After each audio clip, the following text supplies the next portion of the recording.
What's up everybody, Coach Mills here coming at you with a brand new Valorant video, and in this video I'm going to be teaching you how to get to Diamond in 5 simple tips, because in my personal opinion, anyone can get to Diamond, and yes, I mean absolutely anyone. However, there could be some really important things that you're missing that is really preventing you from ranking up at all, so make sure you watch this to the end so that you easily know how to get to Diamond and beyond. But of course, head on over to the GameLeap website right now for in-depth mechanical, agent, and positioning guides, all kinds of in-depth VOD reviews, and so much on the GameLeap website. And right now, with our special 50% off sale, don't miss out on this insane opportunity to climb the ladder with ease. But without further ado, let's jump into the video. Now, kicking it off with the first, and really, this is the big thing that you need to understand if you want to climb to Diamond as easy as possible. It's that a lot of people always want to know some fancy tips, some crazy Sova arrow bounce, some crazy in-depth little niche thing that they can use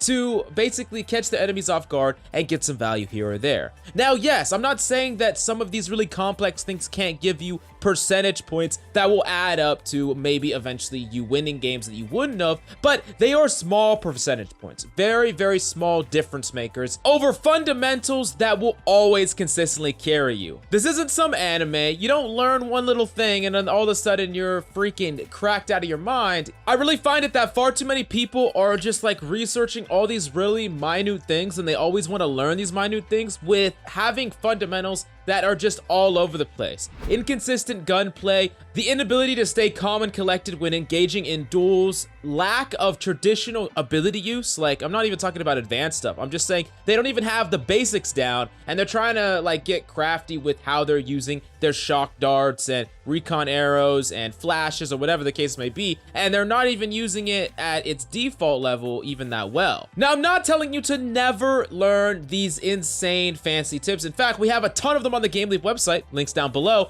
but you should not make this all of your skill set, and only improving the fundamental pillars of positioning, game sense, and mechanical skill will you actually be able to climb, and that matters far more than learning something that you might use on one map in one scenario, one game out of 5. Now, the next thing that you need to understand if you want to get Diamond, as you climb the ranks, winning without certain characters is going to become very, very difficult. Specifically, having a anti-flank sentinel and a smoke-based character that could block off LOS. Now, you might be saying, Mills, what the heck? I've won a whole bunch of games and we didn't even have a smoke, we didn't have a sentinel, we had 5 duels that I won, so what do you have to say about that? Well, yeah, that can definitely happen, of course, if you're just clicking every head. But the thing you need to understand is a lot of enemies don't know, especially at the lower ranks, how to punish a team composition that doesn't have anti-flank and doesn't have anti-smoke, and you need to be punishing if you ever go up against a team like this. If an enemy doesn't have any anti-flank, for example, you can flank all the time. Multiple players can actually be flushed out and hold power positions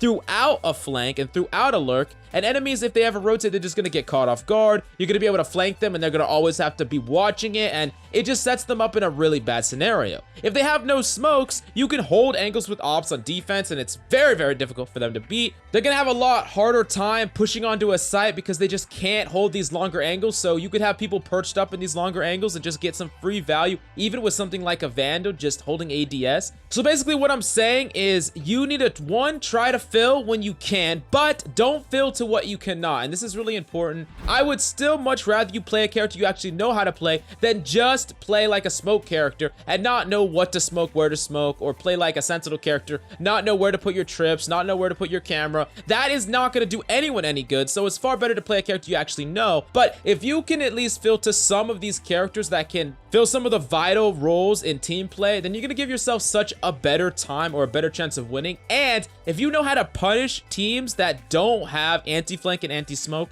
you're going to be able to just easily shut them down. Even if you're up against 5 duelists that are better than all of you individually, they're going to lose because they're not going to be able to counter the ops, they're not going to be able to stop the flanks, they're not going to be able to block off the sight lines, and you're going to get some free value and some free wins off of that. So this is a really important point if you want to climb. Now, moving on to the third thing that you have to master if you want to get to Diamond, and this one is a really, really important thing to understand and grasp. It's play to create poor engagements for the enemy. And people hear that and they're like, Mills, what does that even mean? What does that mean? Well, what I mean by that is taking a fair engagement is something like taking a 50-50 with an enemy. You're peeking an enemy at the same time. Taking a poor engagement is when you're not taking a 50-50. Maybe the enemy is holding a long angle and you're peeking with a rifle and they have an op. That's a poor engagement because you have to overcome that engagement with mechanical skill. Can you win it? Yes. Do you have to be mechanically better or perform mechanically better than your enemy to win it? Yes, you do. And that's the thing.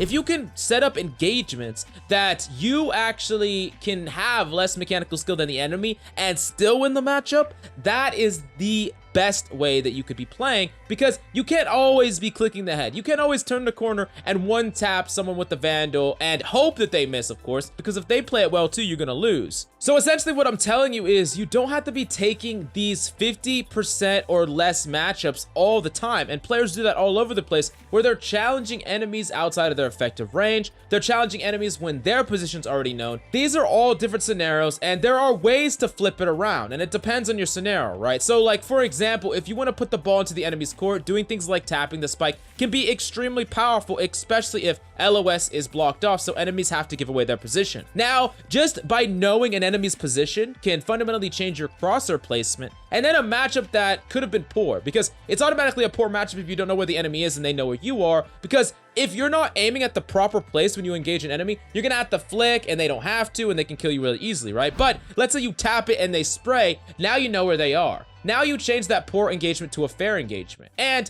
maybe if you add in some abilities here or there, or wrap around and things like that, you can set up even positive engagements and easy kills. And that is some of the best things that you could be doing to get some free wins, because you don't have to out mechanic everyone you come across. The next thing that you need to do to create these poor engagements for the enemy is think about what will the enemy do. You gotta really put yourself in the mind of an enemy. If you want to know if an enemy is gonna rotate, put yourself in their shoes and ask yourself, if you were in their position, what would you do? And a lot of times, imagining what you would do in that situation will help you figure out what they are gonna do in that situation. That can allow you to set up in a position to cut them off or engage an enemy when they have no idea that you are there. These are all things that you can really do to kind of out-predict an enemy, get in the mind of them, and then just create more and more of these positive engagements where you don't just need to out-mechanic your enemy. Now, moving on to the fourth tip to get diamond easy. And I know that this is not one that everyone can do, but if you can do this, this is your easy ticket to diamond, and it's be a team leader.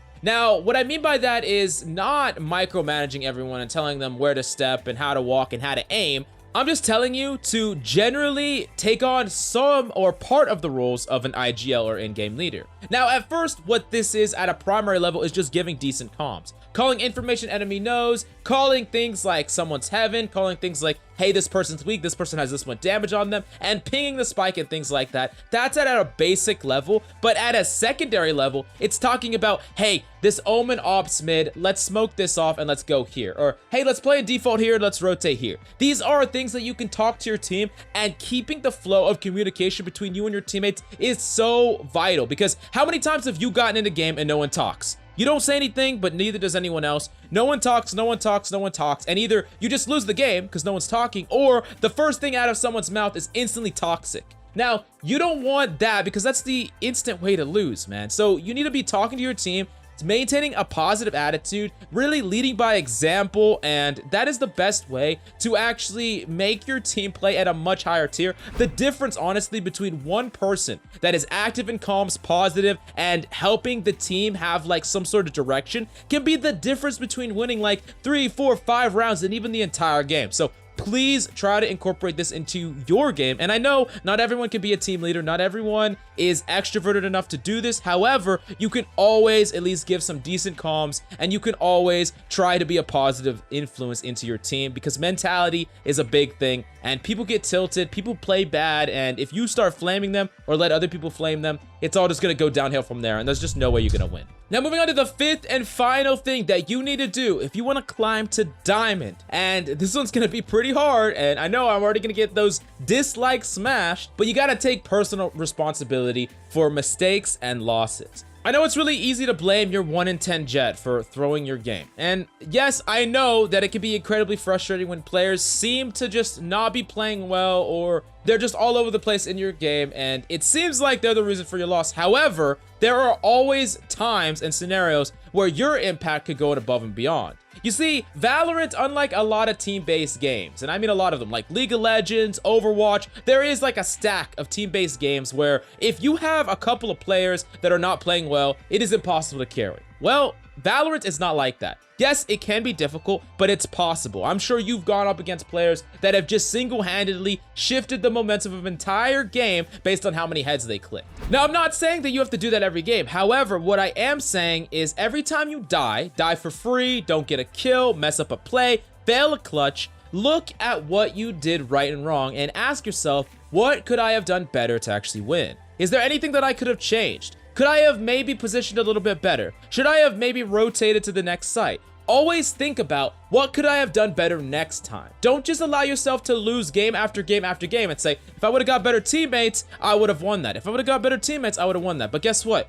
You are the constant. You are the difference maker, and you are the only one that should be responsible for your SR. No one else is going to carry you to another rank. No one else is going to care if they throw your games. I mean, honestly, they don't. But you should, and you need to take personal responsibility. When you mess up, when you lose, and the biggest thing is just drop the ego. There's no point in having it. The only thing that you want is to better yourself and climb, and that is all about taking personal responsibility. But go to the GameLeap website if you want all the tools to get to Diamond or beyond with ease, with in-depth Radiant tier VOD reviews, advanced tips and tricks, in-depth guides, and much, much more. Do yourself a favor and don't miss out on this 50% offer in the links down below. But that's all we got for you today. Thanks so much for coming by. I'm Coach Mills, and of course, until next time,